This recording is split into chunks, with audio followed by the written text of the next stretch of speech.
when you have a recession, a downturn in the economy, that's when investment from the province and the federal government can really help Listen, man. continue We here. even in the difficult economic conditions. T-minus 1 day before the show.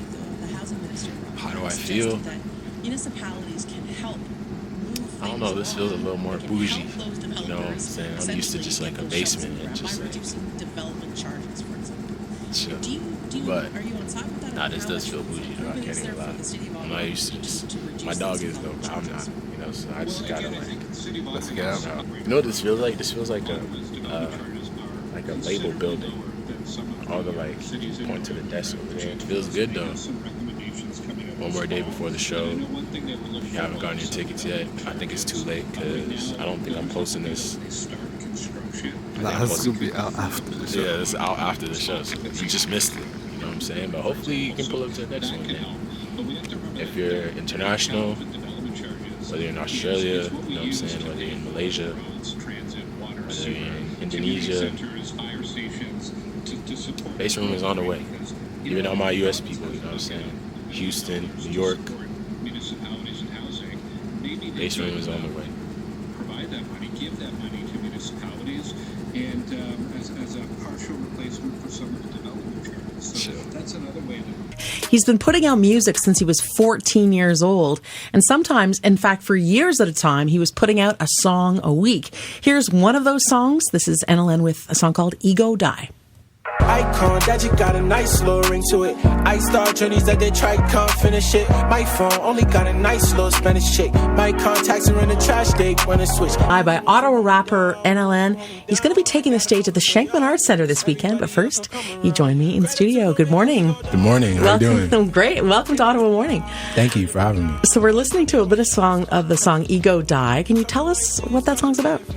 Yeah, so Ego Die was a song that I made when I was 18 years old, and it was around a time where things were going better for me than it did like the year prior, and I saw there was like a consecutive wins that I was getting in my career, and there was a point in time where there was kind of like a drought of that, and I was kind of yearning for it in a sense, but I felt like I should have been in the present moment as opposed to just like always looking towards the next thing.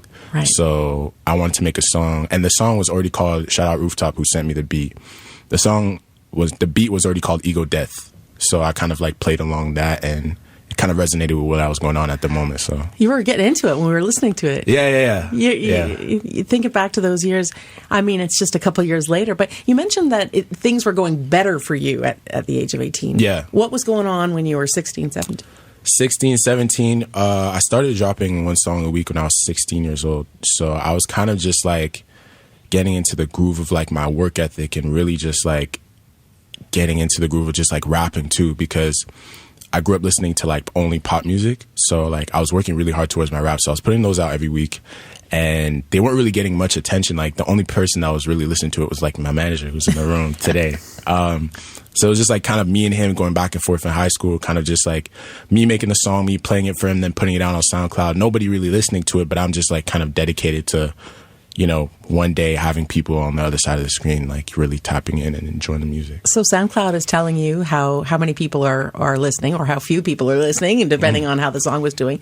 What was that like to see that what you were working so hard at wasn't landing yet? I took it bad. I feel like the first few years, you know, I felt it was kind of personal in a sense, but I felt like, you know, the more I worked, the more I'll get closer to my goal. You know, I don't know. I just loved the idea of like manifesting my own reality. So even when things weren't landing, I still believed that I was gonna one day get there. You know, one day, like if I worked hard enough, someone on the other side of the screen would enjoy my music wherever they would be in the world, whether it be in Ottawa or, you know, in Australia, the UK, something like that. You've talked a little bit about what it felt like to be the kid at the back of the class. I don't know if you were writing beats in class or what was going on there, but you know, a lot of kids are thinking about going back to school in the next couple of weeks, in some cases next week. What advice do you have to the creative kids in the back row who might not be getting the kind of support that they need? I would say listen to your gut and your intuition, and not someone that dreams got killed, you know, because I feel like it's important to talk about how other people kind of put each other down, and then that cycle just continues and repeats itself. So even if there is someone that's creative, their environment might not be the same case, you know? So I would just say, listen to your gut, listen to your intuition, focus on what you need to focus on, which is just expressing yourself to the highest degree. And also understand that the internet is far and wide. A lot of people, you know, they get embarrassed by their classmates by dropping music online, and, you know, they might be saying some things and whatever the case is, but I don't know. I feel like you need to understand that the world is bigger than your zip code. You know, there's people that will be in Indonesia that might enjoy your music. There's people all across the world that are just like you, that would genuinely enjoy your song if you would just, you know, put it out. So don't lose hope. Speaking about reaching new audiences, you're playing at the Shenkman Arts Center, NLN, this weekend. Not something that I think of as a typical rap venue. What is going to go into bringing that energy that you have for a show in the burbs in Orleans? Yes, me and my manager have been working on this show for 2 months straight. It's a summer show, which is something that we've been gunning for a very long time, just to kind of get the city out there, you know, have everybody come and just have like a good time and one last like kind of hurrah before the seasons change. So I've been dedicating my entire like existence for the past 2 months to making sure that each and every person that comes to the show enjoys themselves, has a good time, being able to come with friends, come with family, and just enjoy themselves and hopefully enjoy the music along the way. And Alan, we're going to end with a song of yours called Stink. I'm wondering if you could tell us the story behind that one. Yeah. So Stink, I made it when last year, kind of towards the end of the summer. It's a song that I really enjoy because after putting it out, I realized that there was like a change in my demographic. There was a lot of girls that enjoyed that song.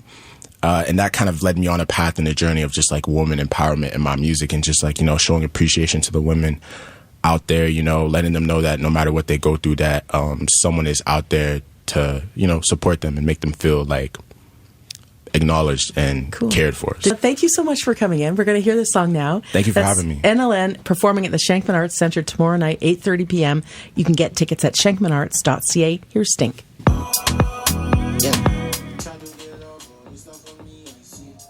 I'm embarrassed to dance on video. That's fine.